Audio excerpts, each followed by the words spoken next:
સંહિતા ભાગ પહેલો પાના નંબર 47 અને 48 ઉપરથી પ્રસંગ લઈશું.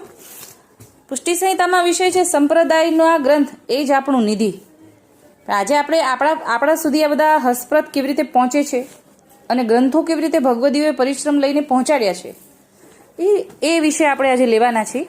હવે પાના નંબર 46 ઉપરથી નીચેના ફકરાથી અનુસંધાન ચાલુ થાય છે, એટલે ત્યાંથી જ લઈએ કે આપણા ઘરના સેવક મહાનુભાવી ભગવદીઓ ઘણા નાના મોટા ગ્રંથ લખી ગયા છે, ઘણા પ્રસંગ લખ્યા છે. વચનામૃત ઠાકોરજીએ જે કીધા એ ઉતારા કર્યા છે. ઠાકોરજી જે વચનામૃત બોલતા હતા એ બધા ભગવદીઓ પાસે બેસીને, કાનદાસ છે, હરબાઈબા છે, રાઘવજી જાની છે, એ બધા પાસે હતા. ગોપાલાલ વખતે કાનદાસજી પાસે હતા, ગોપેન્દ્રલાલજી વખતે રાઘવજી જાની, હરબાઈબા, બબીબા ઘણા બધા બિરાજમાન હતા. તો એ બધા લખતા હતા. ઠાકોરજી જેમને લખવાની આજ્ઞા આપી લખતા હતા. ઘણા કવિ જાણ સુજાણ પણ હતા. તેણે ઠાકોરજીના જશનો, પરાક્રમ બળ, લીલા ચરિત્રનો વિસ્તાર કરીને નજરે જોયા અને સાચા સાચા લખ્યા છે. સેંદરડિયા જીવરાજ અને લક્ષ્મીદાસને ગોપાલાલજી એ પોતાનું ચરવી તોગાર આપીને ઘણો જશ કહેવરાવ્યો છે. એટલે આપણે જે શાસ્ત્રોમાં લખાણ હોય એ વાંચી અને જ્ઞાન મેળવવાનો આ માર્ગ નથી. આપણો આ જે પુષ્ટિ માર્ગ છે, કૃપા માર્ગ, કઈ રીતે ઠાકોરજીએ કૃપા કરી ચરવી તોગાર પધરાવ્યું. એટલે બધું ઠાકોરજીના સ્વરૂપનું, પોતાના સ્વરૂપનું, ગોલોકધામનું બધું જ્ઞાન ચરવી તોગાર દ્વારા આવી જાય. કોઈ શાસ્ત્ર વાંચવા જવાની જરૂર ન પડે, કે કોઈ ભાષામાં પણ સ્નાતક થવાની જરૂર ન પડે, કે સંસ્કૃત ભાષા જાણવાની જરૂર ન પડે. જે પોતે ઠાકોરજી કલાનિધિ, સંપૂર્ણ 16 કળા સંપૂર્ણ, એ પોતાનો ચરવી તોગાર જ્યારે આપે છે ત્યારે એમના હૃદયમાં બધું જ પ્રગટ થવા લાગે છે ભગવદીઓના. અને આપણા પુસ્તકમાં જેટલા બધા પદો છે એ બધા ચરવી તોગાર દ્વારા જ પ્રગટ ભગવદીઓના હૃદયમાંથી થયા છે. એ બધા જ ભગવદીઓને ઠાકોરજીએ ચરવી તોગાર આપ્યાનું પ્રમાણ આપણા પુષ્ટિ સંહિતામાં મળી આવે.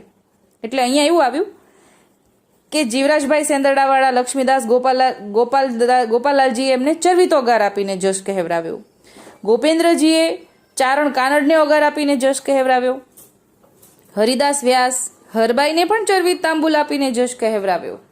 જો પછી તો ચરવી તાંબુલ જ અંદરથી બોલે, પોતે જાતે પ્રગટ થતું હોય, અહીંયા સામે દર્શન થતા હોય અને પ્રગટ થતું હોય. પછી બીજે ક્યાંય પણ વેદમાં આ બધા પ્રમાણ ન હોય. ઠાકોરજી પોતે જે બોલાવા માગે એ અંદરથી બોલે. કૃષ્ણ ભટ્ટ રણછોડ પંડ્યો થયા, તેને પણ ઘણા ગ્રંથ લખ્યા છે. કૃષ્ણ ભટ્ટ કયા? ગોપાલલાલજીના સેવક. સૌથી પહેલા પરદેશમાં ડભોલ ચિયોલ જે જાય છે ત્યાં આગળ દેવરાજ કોઠારી અને કૃષ્ણદાસ ભટ્ટ ગોપાલાલજીના સેવક છે અને તેને ઘણા ગ્રંથ લખ્યા. વાર્તા પ્રસંગ લખ્યા. શ્રી મહારાજે ડોસાને ઓગાર આપ્યો અને તે 16 ચિહ્ન ઉપજીઓને ભલો કવિ થયો. તે ગ્રંથે વિગતે લખે છે. એટલે ડોસાભાઈ નહીં, મહારાજે ઓગાર આપ્યું ને તો તરત જ સત્ય સ્વરૂપ પ્રગટ થયું, 16 ચિહ્નનું પ્રગટ થયું. આ બધું ઠાકોરજીની કૃપાએ કરીને ભગવદી ગ્રંથ લખી ગયા છે. તો આજે આપણે પણ ઈ ગ્રંથ દ્વારા, ગ્રંથ જોઈને ઈ માર્ગે ચાલી રહ્યા છીએ. ગ્રંથ ન હોય તો આપણને પણ જાણ શું પડે? આગળના જીવ શાનો આધાર રહીને આ માર્ગે ચાલે? કેમ કે આગળ તો પછી ઘણા બધા ધર્મ હવે અત્યારે છે, તો કયા ધર્મમાં આપણામાં શું છે અને બીજામાં શું છે પછી ભેગું થઈ જાય ને બધું. આપણા ઘરના ગ્રંથમાં જોઈને જ ચાલવાની આજ્ઞા છે. માટે ધનજી વાત પ્રસંગ બધો લખાય તો સંપ્રદાયનું સ્વરૂપ જાણવામાં આવે. કહેવત છે કે લખ્યું વંચાય અને માંડ્યું હોય તો મગાય, આમ લોકમાં બોલાય છે. એટલે કે લખેલું હોય તો ક્યાંક તે ક્યાંક આપણને પુરાવા મળી જાય, અને માંડેલું હશે તો માગી શકાશે કે હા તમારી પાસે લખેલું હોય તો આપો. તો લખીએ અને માંડીએ તો બીજા પાસે ઉઘરાણી થાય તો જ લેણા દેણીની ખબર પડે. એટલે આપણા જે ઠાકોરજીએ આપણને ગ્રંથ આપ્યા છે ભગવદીઓ દ્વારા, એ જ આપણા નિધિ, મુખ્ય આપણા માટે, આપણા ઘરના સેવકોને એમાંથી જ મળે, બીજે ક્યાંયથી ન મળે. આપણે પણ ઠાકોરજીના જશની લેણા દેણી છે. માટે ધનજી ડોસો તો લખે છે, પણ તુંય એના લખેણા પ્રસંગ ઉતારીને પોથી બાંધી વૈષ્ણવને પધરાવતો જા.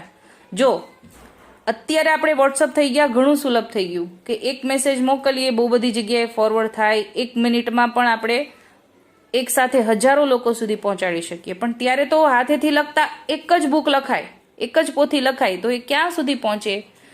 ભેગા મળીને વાંચે એટલા સુધી પહોંચે, પછી બીજા ગામ. તો એમ અહીંયા ધનજીભાઈને પાંચા બાબા સમજાવે છે કે તું પણ ઉતારો કર, એટલે વધુ લોકો સુધી, વૈષ્ણવ સુધી પહોંચે, તો માર્ગનો વિસ્તાર થાય. આગળના ભગવદીનો આ જ વ્યવહાર હતો, જેથી સૃષ્ટિમાં ઠાકોરજીના જશનો વિસ્તાર થયો.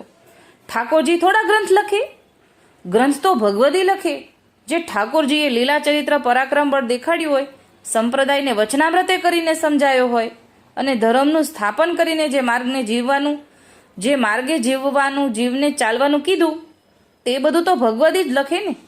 ઠાકોરજી ઉપજાવે એ લખે અને વૈષ્ણવને આપે. એમ ગ્રંથ દ્વારા માર્ગનો ઉપદેશ થાય, ઈ જ સાચો કહેવાય. બાકી બીજો થોડો કોઈ ઉપદેશ આપે? ઉપદેશ તો ઠાકોરજીએ જે આપ્યો છે એ જ ગ્રંથમાં લખાણો છે, અને ગ્રંથ દ્વારા જ જાણવામાં બધું આવ્યું. એટલે કે ઉપદેશ જાતે જાતે ઉપજે નહીં, ઠાકોરજીએ લખાવ્યું હોય એ જ લખાય ને ઉતારા થાય. પછી એમાં ક્યાંય નવું કોઈ ન આવે, તો બહુ અપરાધ પડી જાય અને મુખરતા દોષ લાગી જાય કે તમે આમાં ઉમેર્યું કે આમાંથી ઓછું કર્યું, એવું કોઈ ભગવદી ન કરે, કે જે ઉતારો જ કરે બધો બેઠો જ. ધનજી, વેદ શાસ્ત્ર પુરાણ ન લખાણા હોત તો શું જાણમાં કાંઈ આવત? પણ ઋષિમુનિઓ એકબીજા પાસેથી ગ્રંથ શીખ્યા એટલે સંહિતા કહેવાણી. તો આજ એના પરમાણ રહ્યા છે. વ્યાસે નારદના કહેવાથી ભગવત સંહિતા ગ્રંથ લખ્યો. તો આજે એમનું રહસ્ય સૌ કોઈ જાણે છે. એટલે ભલે એક જ જણે લખ્યું, પણ ધીરે ધીરે વિસ્તાર થાય ને, એકાબીજા આપે લખાણમાં. પુષ્ટિ માર્ગની સ્થાપનામાં મહાપ્રભુજી વલ્લભાચાર્યજીએ તેને પ્રમાણમાં લીધું અને તેની ઉપર ટીકા લખી. કોને? ભાગવતની વાત કરે છે. તે પુષ્ટિનું રહસ્ય તેમાં બધું પ્રગટ કરીને સમજાવ્યું છે. શેમાં? મહાપ્રભુજીએ જે ટીકા લખી એમાં. એ અહીંયા સુબોધિનીજીનો ઉલ્લેખ છે, જે ઘણીવાર ગોપાલલાલજીના વચનામૃતમાં સુબોધિનીજી ઉપર ટીકા સમજાવી રહ્યા છે એવું આવે, એ આ સુબોધિનીજીનો ઉલ્લેખ કરી રહ્યા છે. તે રહસ્ય ભગવદીએ જાણીને લખ્યું અને તે માર્ગે સૌ કોઈ ચાલ્યું, અને માર્ગનું માતમ કેટલું વધ્યું એ બધું ગ્રંથ દ્વારા થયું ને, એમ જાણ, સમજ્યો? એ ધનજી, તું કંઈક લખતો રહેજે, છેવટ તારા ઘરનાને તો કામમાં આવે. ગ્રંથ ઘરમાં હોય તો ધર્મ સચવાય, કોઈને પૂછ્યા સિવાય માર્ગની માલુમ ન પડે, અને માલમ પડે પછી માર્ગે હલાય, તો ધારેલા ઠામે પહોંચાય. આવો વ્યવહાર હોય છે તો પછી શું કહેવું? એટલે ધનજીને એમ કે છે કે જાજા કોપી, ત્યારે તો ઝેરોક્સે ન થાય ને. એ સમય જ એવો હતો કે લખતા હતા, પણ એક બધું પાના લખતા હતા, પછી બીજા ઉતારા કરે, અને ત્યારે જે હસપ્રત આટલી બધી થાય અને એની પણ સેવન થાય, એ હવે આગળ સમજાવે છે. પાચાભાઈનો વાત પ્રસંગ સાંભળી ધનજી ખૂબ હરખાણો બોલ્યો, બાબા, હું પણ તમારી પાસેથી જે ગ્રંથ લખ્યા છે ને એના ઉતારા પોથી બાંધીને કરું જ છું. ખેલ માંડવામાં સાથે 5 પોથી પધરાવીને જાઉં છું.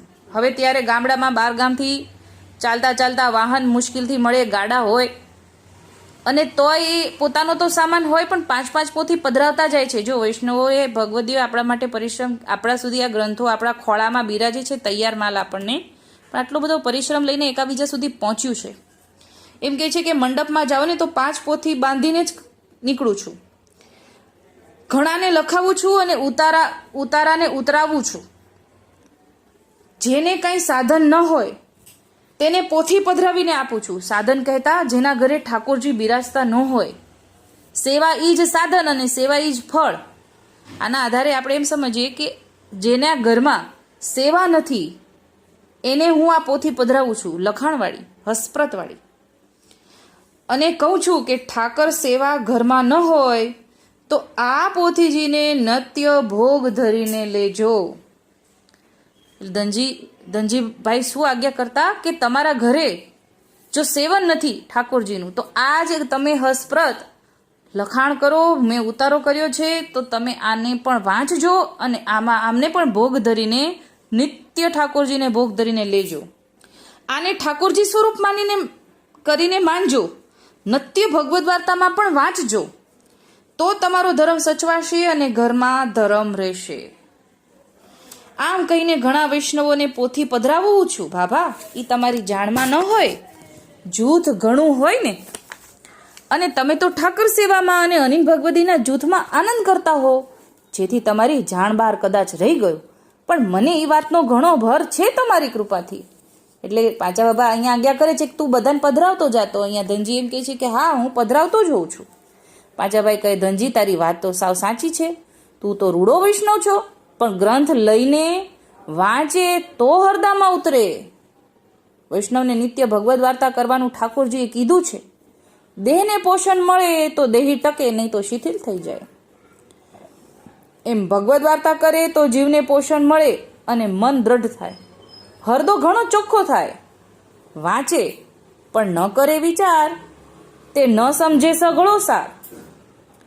એટલે કે પહેલા તો વાંચવાનું કીધું કે લઈને જાજો, પણ પાછું વાંચવાનું પણ કહેજો. અને પાછા વાંચજો પણ એમને એમ ન વાંચતા, વિચાર પણ કરજો, તો આખો સાર સમજાશે. વાંચ્યા પછી તેનો વિચાર ન કરે, મનન ન કરે, તો તેને મરમ ક્યાંથી સમજાય? ગ્રંથ હોય તો પંડિત થવાય, પોતાના ઘરના ગ્રંથનો અનુભવ ન કરે પછી લુખ્ખા રહે, પછી દેખાદેખીએ કરીને ભટકવામાં મન થાય. આમ ધર્મ સાચવવો બહુ દોયલો છે ધનજી, દોયલો. ગ્રંથ લખવાનું અને ભગવદ વાર્તાનું વૈષ્ણવને વ્યસન હોવું જોઈએ. તેની તલપ લાગે ને તો કામ થાય. જેમ વ્યસનીને વ્યસનની તલપ કેવી લાગે? તઈ વાર ફરે, તે વ્યસન કર્યા કરે અને તેમ વ્યસન થાય તો ઠાકોરજી હરદામાં ઠેરાય. એટલે આપણને સમય થઈ જાય તો કેવો ચા સાંભળે, ચાનો સમય થઈ જાય મારું માથું ચડ્યું છે, એવી રીતે ઠાકોરજીના ભગવદ્ ગુણાનુવાદનું વ્યસન થવું જોઈએ કે અરે બાપરે સમય થઈ ગયો, હજી કેમ ભગવદ વાર્તા શરૂ નથી થઈ. તો એવી તલપ લાગવી જોવે, એમ અહીંયા સમજાવે છે. અરસપરસ પ્રસંગ કરીને રસ પાય અને પીવે, ત્યારે એના ભાવ પ્રોઢા થાય. સમજ્યો?